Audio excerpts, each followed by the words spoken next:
Hello viewers, அனைவருக்கும் வணக்கம். Welcome to Gomathi's. தெரிஞ்சுக்கலாம் வாங்க. இன்றைக்கி நம்ம பார்க்க போகிறது ஆந்திரா ஸ்பெஷல் கோங்குரா பச்சடி. அவங்க அப்படி தான் சொல்லுவாங்க. கோங்குரா சட்னின்னு சொல்லலாம், நம்ம தமிழ்நாட்டில் துவையல்னு சொல்லிக்கலாம். ரொம்ப சூப்பராக இருக்கும். எஸ்பெஷலி ரைஸில் பிசைஞ்சு சாப்பிட்றதுக்கு அருமையோ அருமை. எப்படி பண்ணுறதுன்னு பார்க்கலாம் வாங்க, வீடியோக்குள்ளே போகலாம்.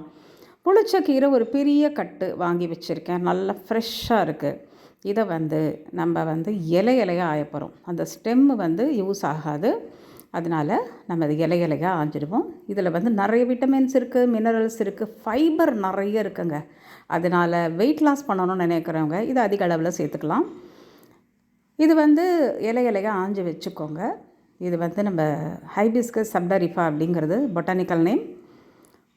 இது நம்ம வதக்கி அரைச்சாலும் சரி, வதக்காமல் அரைச்சாலும் சரி, குழன்னு தான் இருக்கும். ஸோ நல்லா இதை வாஷ் பண்ணி கொண்டு வந்துடலாமா. நல்லா வாஷ் பண்ணிவிட்டு ஒரு காட்டன் கிளாத் எடுத்து நல்லா விரிச்சுக்கோங்க ஒரு சைடை. அதில் நம்ம இந்த வாஷ் பண்ணியிருக்கிறது நல்லா தண்ணியை நல்லா இருத்து இதில் ஸ்ப்ரெட் பண்ணி நல்லா ஈரம் போகிற அளவுக்கு அதில் கொஞ்சம் வைக்க போகிறோம். அதர் சைடால் மூடிடுங்க. மூடிட்டு நல்லா அதை அமைக்கி விட்டிங்கனாக்கா நல்லா ஈரத்தெல்லாம் உறிஞ்சிடும். நம்ம இந்த மாதிரி செய்யும்பொழுது நம்மளுக்கு நாள் படகு இருக்கும்.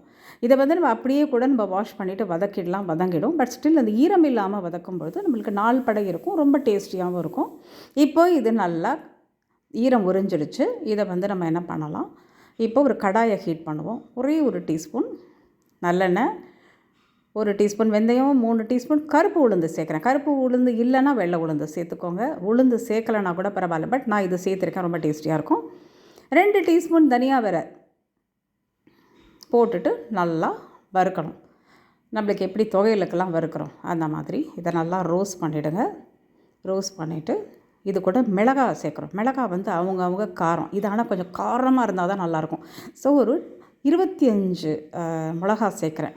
இந்த காம்பெலாம் எடுத்துகிட்டு இந்த நீளமான மிளகாவை 25 மிளகாவுக்கு மேலே சேர்த்துருக்கேன். இதையும் நல்லா வறுத்துட்டு ஒரு தட்டில் கொட்டி நல்லா ஆற வைக்கணும். இது கூட நம்ம கடைசியில் என்ன பண்ணணும்னாக்கா கொஞ்சோண்டு ஒரு 1/2 டீஸ்பூன் ஜீரகம் மட்டும் சேர்க்க போகிறோம்.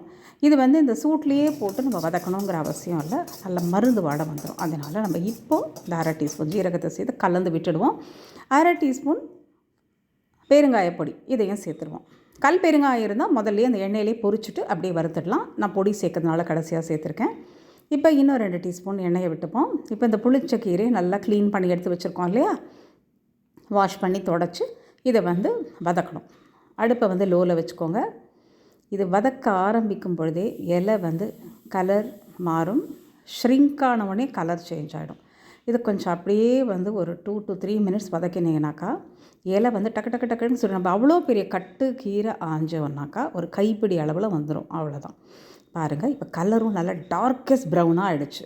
நல்லா சூப்பராக நல்லா வதங்கிடுச்சு.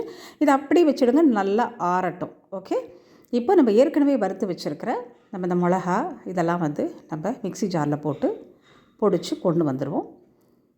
இது ரொம்பவே அருமையாக இருக்குங்க. கண்டிப்பாக ட்ரை பண்ணி பாருங்கள். இது பொடிச்சு கொண்டு வந்துடுங்க. பொடிச்சு கொண்டு வந்துட்டு நான் என்ன பண்ணுறேன்னாக்கா, ஒருவேளை காரம் ஜாஸ்தி ஆகிடுச்சுன்னா என்ன பண்ணுறது, அதனால் ஒரு 3 டீஸ்பூன் மட்டும் எடுத்து வச்சிடுறேன் இந்த பொடியை. ஓகேவா? ஏன்னா வேணும்னா நம்ம சேர்த்துக்கலாம். ரொம்ப காரமாக ஆகிடுச்சுன்னா கஷ்டம். நம்மளுக்கு காரம் கம்மியாக இருக்கிற மாதிரி இருந்ததுன்னா சேர்த்துக்கலாம். அவ்வளோதான். இதில் நம்ம வதக்கி வச்சுருக்கிற கீரை நல்லா ஆறி இருக்கும், அதையும் இதிலையே போட்டுட்டு ஒரு தடவை பிளெண்ட் பண்ணி கொண்டு வந்துடுவோம். ஸோ சூப்பராக இப்போ இன்னும் ஒரு 5 மினிட்ஸில் நம்மளுக்கு இந்த கோங்குரா பச்சடி ரெடி ஆகிடும்.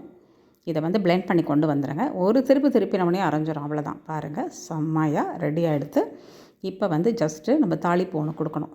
எப்படி இருக்குல்ல பார்க்குறதுக்கு, காரம் சரியாக இருக்குது பார்க்குறதுக்கே. பாருங்கள், அது நம்ம சேர்த்துருந்தோன்னா ஜாஸ்தி காரமாக இருக்கும். அதனால் பார்த்துட்டு சேர்த்துக்கோங்க உங்கள் காரத்துக்கு தகுந்த மாதிரி. ஒரு 50 கிராம் நல்லெண்ணெய், 1 ஸ்பூன் கடுகு போட்டு தாளிக்கிறோம்.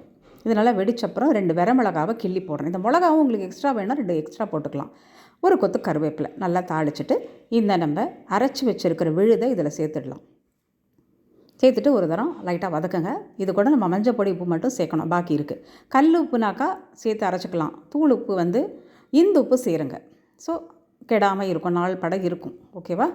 வேணுங்கிற உப்பு உங்களுக்கு தகுந்த மாதிரி சேர்த்துட்டு நல்லா கலந்து ஒரு தரம் பெரட்டிட்டு அடுப்பை ஆஃப் பண்ணிட வேண்டியதாங்க. நல்லா ஆறின அப்புறம் ஒரு கண்ணாடி ஜாரில் போட்டு வச்சுக்கிட்டோன்னா நம்மளுக்கு எப்படி வேணுமோ அப்படி சாப்பிட்டுக்கலாம். ஓகே, இது ஆறட்டும். ஆறின அப்புறம் ஒரு நல்ல கண்டெய்னரை நல்லா துடைச்சி, ஈரம் இல்லாமல் துடைச்சி, நல்லா ஆறின பிறகு அழகாக போட்டு வச்சுக்கோங்க. நாள் பட இருக்கும். நீங்கள் ஃப்ரிட்ஜிலேயே வச்சுக்கோங்க. வெளியில் வச்சாலும் ஒன்றும் ஆகாது. பட் நீங்கள் ஈர ஸ்பூன் இல்லைனா வேறு யாராவது திறந்து வேறு எதனா கரண்டி போட்டாங்கனாக்கா கெட்டு போயிடும். ஸோ சேஃப்டிக்கு நம்ம ஃப்ரிட்ஜிலேயே வைங்க. ஓகே. சேனல் ஃபஸ்ட் டைம் பார்க்குறீங்கனாக்கா சப்ஸ்கிரைப் பண்ணிக்கோங்க.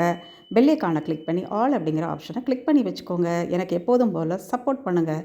இந்த மாதிரி நீங்கள் பெல் ஐகானை கிளிக் பண்ணி வச்சுக்கிட்டா தான் நான் போடுற வீடியோலாம் உங்களுக்கு உடனே நோட்டிஃபிகேஷனாக வரும். கோங்குரா சட்னி ரெடி. இது சாதத்தோட பிசைஞ்சு சாப்பிடலாம். இட்லி, தோசை அண்ட் உப்புமாக்கெலாம் தொட்டுக்கிறதுக்கு ரொம்ப நல்லாயிருக்குங்க. ஆனால் சாப்பாட்டுக்கு ரொம்பவே சூப்பராக இருக்கும். வாங்க அதுவும் நம்ம ஒரு பிசைஞ்சு ஒரு டேஸ்ட் பார்த்துருவோம். ஏதாவது ஒரு வெஜிடபிள் வச்சுட்டு நல்லா சுட சுட சாதம் 1 டீஸ்பூன் இதை போட்டுக்கோங்க. கோங்குரா పచ్చడి కొంచెం ఎಣ್ಣయో నెయ్యో వేడి అన్నంలో 1 స్పూన్ వేసి 1 స్పూన్ నెయ్యి పోసి కలిపి తిన్నారంటే అద్దరిపోతుందండి. ட்ரை பண்ணி பாருங்கள். இது கூட ஒரு அப்பளமும் வச்சுக்கிட்டிங்கனாக்கா ரொம்பவே சூப்பராக இருக்கும். அப்படி பார்க்கும் பொழுதே வாயில் தண்ணி ஊறுதில்ல. இந்த அப்பளம் எது வேணால் வடம் எது வேணால் பொரித்து வச்சுக்கிட்டு சாப்பிட்டு பாருங்கள். உங்களுக்கு ரொம்ப பிடிச்சிருக்கும்னு நினைக்கிறேன். பிடிச்சிருந்ததுன்னா லைக் பண்ணுங்கள். உங்கள் ஃப்ரெண்ட்ஸ் அண்ட் ரிலேட்டிவ்ஸ்க்கு ஷேர் பண்ணுங்கள். ஓகே. ட்ரை பண்ணி பாருங்கள். ட்ரை பண்ணி பார்த்துட்டு கமெண்ட் பண்ணுங்கள். ஆரோக்கியமாக இருங்க. உணவே மருந்து. Health is wealth. Stay healthy viewers. Thanks for வாட்சிங்.